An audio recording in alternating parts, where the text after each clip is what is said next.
Hi, I'm James Schofield, the writer of the stories in Season 2 of this podcast, Behind the Bottom Line. Can I ask you a question? What do you really know about the people you work with? What I've learnt is that everybody has an unusual story to tell about themselves. These stories might be funny, sad, or frankly weird. And over the years I've turned these people and events into short stories for various magazines. In each episode of Behind the Bottom Line, I read you my original story, and afterwards I tell you something about its real-life background. So let's hear today's story, Top Dog. Something very strange happened to me last week. Something nearly impossible to explain. It started when I took my dog, a Jack Russell named Toby, to Dr. Chang, who specialises in traditional Chinese medicine for animals. Actually, there was nothing really wrong with Toby. I just thought he was looking depressed. So he had a massage, had his teeth and nails cleaned, and was washed with an all-natural shampoo. And when I walked in to get Toby, he was sitting on a table and talking to Dr. Chang. Yes, talking. Toby made dog noises while Dr. Chang took notes. Then she turned to me. "Mr. Bassett," she said, "Toby is tired of you complaining about your company when you get home. Oh, I forgot to tell you, I own a small company that was started by my great-grandfather, Jeremiah Bassett." "Well, that's not fair," I said. "It's not easy running a company. I need to talk to somebody." I gave Toby an angry, "Just wait till I've got you on your own" look. He licked himself. "Toby thinks he could sort everything out in a day." "Oh, really?" I said. "How would he deal with investments? And with my dreadful but efficient sales manager, Jilks?" Dr. Chang looked at her notes. "Is that the man who pushes you around and flirts with Lucy Honeycomb, the accountant? The girl you dream about marrying but are too afraid to ask for a date?" Well, I felt betrayed. "Toby, that was between you and me." Toby wagged his tail. "Mr. Bassett," continued Dr. Chang firmly, "take Toby to the office for a day." "But my people can't speak dog, Dr. Chang," I said. "Then Toby will have to speak English, Mr. Bassett," she answered. "Burn these incense sticks when you get home and see what happens." Now, people don't disagree with Dr. Chang. She's the determined grandmother type you always obey. So that evening I lit the incense sticks and waited for Toby to say something. "Toby, old boy," I called after a while. He growled sleepily from his blanket. "Well, that might be understood in Texas, Toby, but not in London," I said. He was already snoring. When I woke the next morning, I had my first surprise. I was in Toby's basket, and somebody, probably Mrs. Padma, was in the kitchen. Mrs. Padma cleans my flat. She also takes Toby for a walk every morning. "What ho!" I barked. "Is that you, Mrs. Padma?" I barked. That was the second surprise, closely followed by surprise number 3, when a strange man came in wearing my favourite suit. It was me, but it wasn't. "Good morning, Bassett, old boy," said Toby cheerfully. "Look at us, eh? Those incense sticks have worked. We've changed places." "Help! Call Dr. Chang! We've got to—" I tried to say, but all that came out were excited barks. "Don't worry," said Toby, putting on my favourite tie. "It's only for one day. I'll sort out your office, and tomorrow we'll be back in our usual bodies. Say hello to Fifi the poodle when you go to the park." And then he left. Of course, I worried all day. Even in the park, instead of chasing birds and Fifi the poodle, I just followed Mrs. Padma in a depressed kind of way. When I finally heard the key in the lock that evening, I rushed to the door with 100 questions. "Down, boy, down," said Toby. "And would you please stop barking?" He went to my fridge and got himself a beer. "I've always wanted to try one of these," he commented, then sat down and told me about his day. "The first thing I saw when I got to your office was Jilks sitting on the corner of your desk reading your newspaper. I sprang over to him. 'Don't sit on my desk, Jilks,' I growled, pushing my face up close to his. 'Ever!' But sorry, sir,' he stuttered. 'You're not going to bite me, are you?' 'Only if I see you flirting with Miss Honeycomb. Get out!' Then Toby laughed, and off he went with his tail between his legs. I covered my eyes with both paws. After that, I met Lucy Honeycomb," he continued.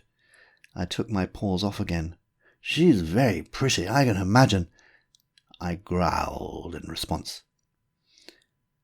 "Sorry, you are the jealous type, aren't you? Anyway, I went up and sniffed her neck, and I said, 'Goodness, Miss Honeycomb, you smell wonderful today.' Her face turned pink. 'Oh, thank you,' she said. And then, 'Mr. O'Connor from the bank is here. We need to make a decision about building the new factory.'" Toby continued. "The meeting was dreadful, but at least there were plenty of biscuits there. I crunched them all up, as Mr. O'Connor used lots of finance jargon such as capital investment and credit lines. Miss Honeycomb took notes and looked very efficient. As Mr. O'Connor threatened us with another line of numbers, I shouted, 'Yes, we'll build it!' After that, Miss Honeycomb and I went for a walk in the park." I pricked up my ears. "Well, you're quite right about her," said Toby. "The sooner you get married and have some puppies—" I growled again. "You humans are strange animals, never actually doing these things, just thinking them all the time. Anyway, I got what you wanted, and then I chased a ball." I put my head to one side, with a question mark in the air. "Well, a date with Lucy, of course. You're going to a show and dinner on Friday." Toby, I have to say, sorted things out at the office, as promised. Next morning we were back to normal. Almost. I think I must have kept something of Toby's, because whenever I think about all this, I feel like wagging my tail.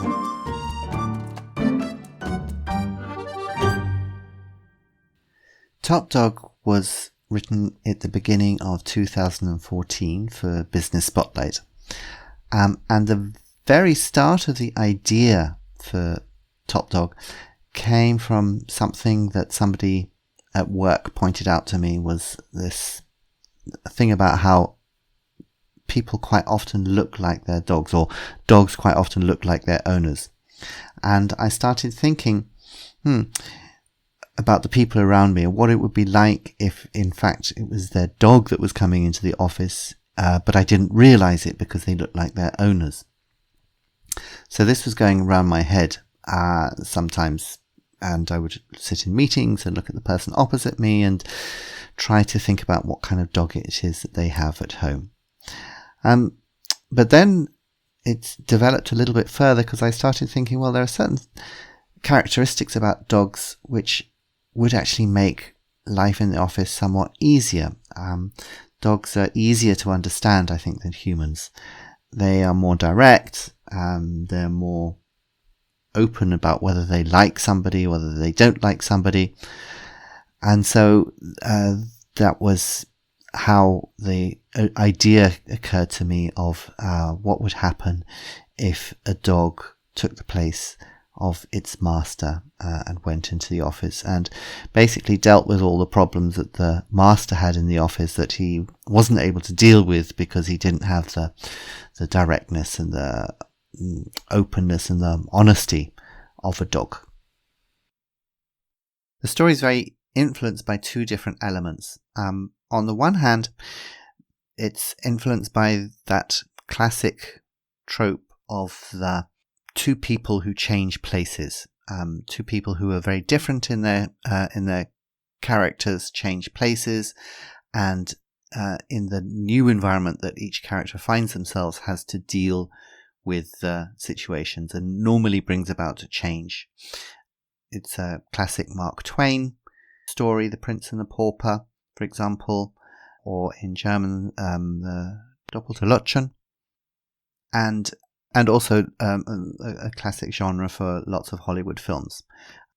When I was a child, one of my favourite books was a book called Vice Versa, where a father changes place with his son when his son is about to go back to boarding school, and the son is complaining about going back to boarding school, and his father says all that usual parental rubbish about, oh, happiest days of your life, I so envy you, and then what happens? Yes, he changes places with his son and goes back to his son's boarding school while his son goes into the office. So there's a lot of stories which I've drawn on here. But also very powerful influence, of course, was P.G. Wodehouse. The two characters, Toby and Bassett, Toby the dog and Bassett, his owner, is really just another version of Jeeves and Bertie Wooster. Jeeves as Toby, sorting out all the problems of his master, and Bassett as Wooster, the basically upper class idiot who needs somebody else to look after him.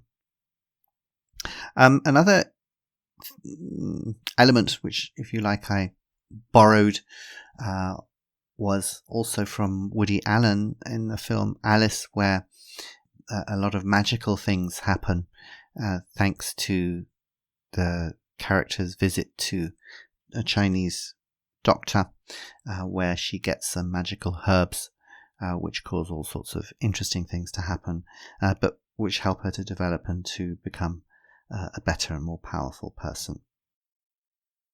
There's one last thing which this story reveals about me. I suppose it's one of my guilty secrets, is that I've always thought it would be kind of cool if humans also had a tail, a proper tail, like a dog or a monkey, and I've always felt that this would be a really nice addition, though I have no idea where that particular wish comes from. I hope you enjoyed this episode of Behind the Bottom Line. Please subscribe on Spotify, Apple or Google Podcast, or whichever app you use, to make sure you never miss an episode. And tell your friends, write an online review, or write to me directly at james.rupert.schofield@gmail.com to let me know what you think. Until the next episode of Behind the Bottom Line, this is James Schofield saying goodbye.